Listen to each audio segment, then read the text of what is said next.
Hello, today I'm going to share with you one of my favorite stories. It's titled Mr. Peabody's Apples by Madonna. We'll look at the setting, see where the story takes place. And two of the main characters will be Mr. Peabody and Billy Little. And the story takes place in a little town called Hapville.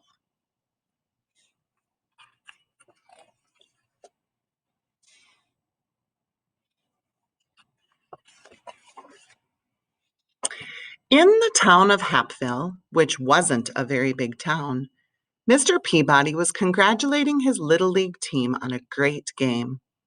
They had not won, but no one really cared because they'd had such a good time playing. Mr. Peabody was the history teacher at the local elementary school, and in the summertime, he dedicated every Saturday to organizing baseball games with other schools. Billy Little, who wasn't a very big boy, was one of Mr. Peabody's students. He loved baseball more than anything, and he thought Mr. Peabody was the greatest. After each game, he would always stay to help pick up all the balls and bats, and when they were finished, Mr. Peabody would smile and say, "Thanks, Billy. Good job. I'll see you next Saturday." Then he would start his walk home along the main street of Hapville, which wasn't a very big street, waving hello to everyone he knew, and everyone would wave hello back. Along the way, he always passed Mr. Funkadeli's fruit market. Here, Mr. Peabody would stop and admire Mr. Funkadeli's fresh apples. He would pick out the shiniest apple, drop it in his bag, and continue on his way. Across the street, Tommy Tittlebottom watched with curiosity as Mr. Peabody walked away with the apple. That's strange," Tommy said to himself. "Mr. Peabody didn't pay anyone for that apple." Tommy got on his skateboard and rushed to tell all of his friends. The following Saturday, Mr. Peabody's team played another game, and they lost, as usual, but no one seemed to care because they'd had such a good time playing. Billy picked up the balls and bats, and Mr. Peabody set off on his walk home. He waved to everyone he knew, and they waved back.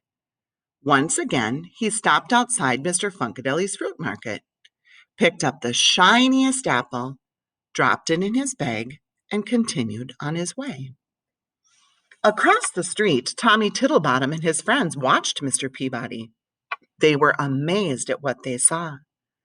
Mr. Peabody had not paid anyone for that apple.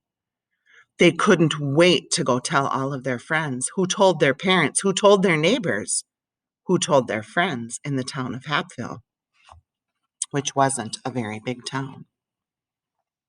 The Saturday after that, Mr. Peabody was standing all alone on the baseball field, wondering where everybody was. Then he saw Billy walking toward him with a sad look on his face. "Hello, Billy. I'm glad you're here. But where is the rest of our team?" asked Mr. Peabody. Billy remained silent. "What is it, Billy?" he asked again. Billy didn't look up. "Everybody thinks you're a thief," he said to the ground. Mr. Peabody looked confused. He took off his hat, scratched his head. "Who says I'm a thief, Billy? And what did I steal?" he asked. "Tommy Tittlebottom and his friends said they saw you take an apple from Mr. Funkadeli's fruit market twice, and they said you didn't pay for them," answered Billy. "Ah," said Mr. Peabody, putting his hat back on his head. "Let's go talk to Mr. Funkadeli about it, shall we?"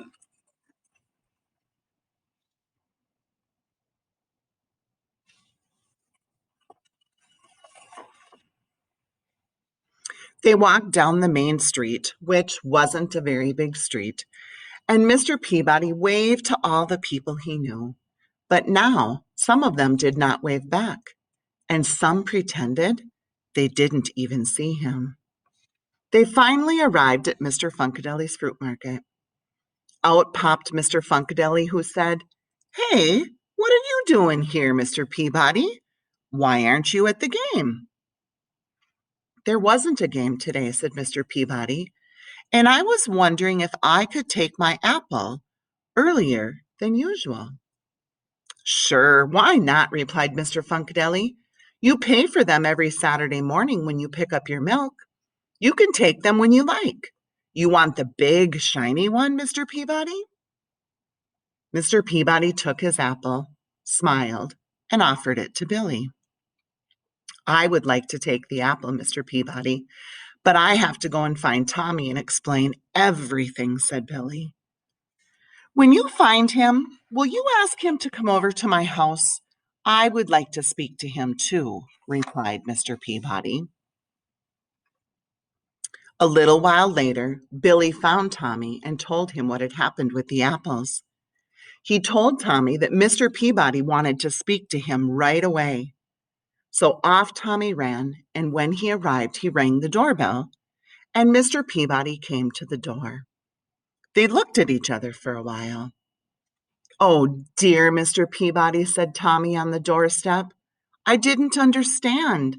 I should not have said what I said, but it looked like you hadn't paid for the apples."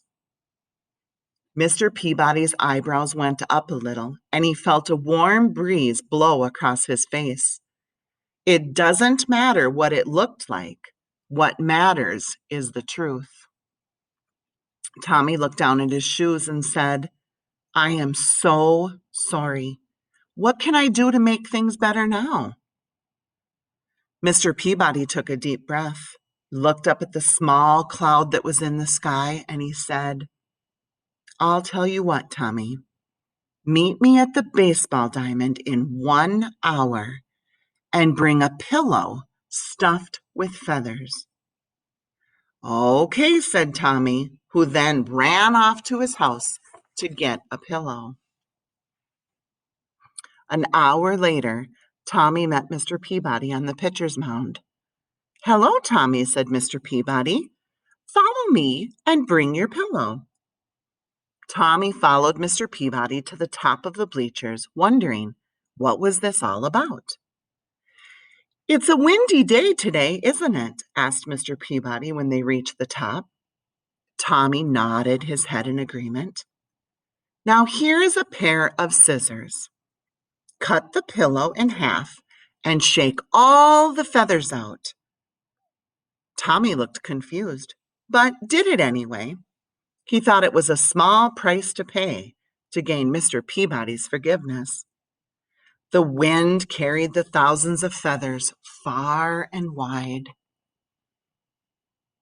There's all the feathers blowing.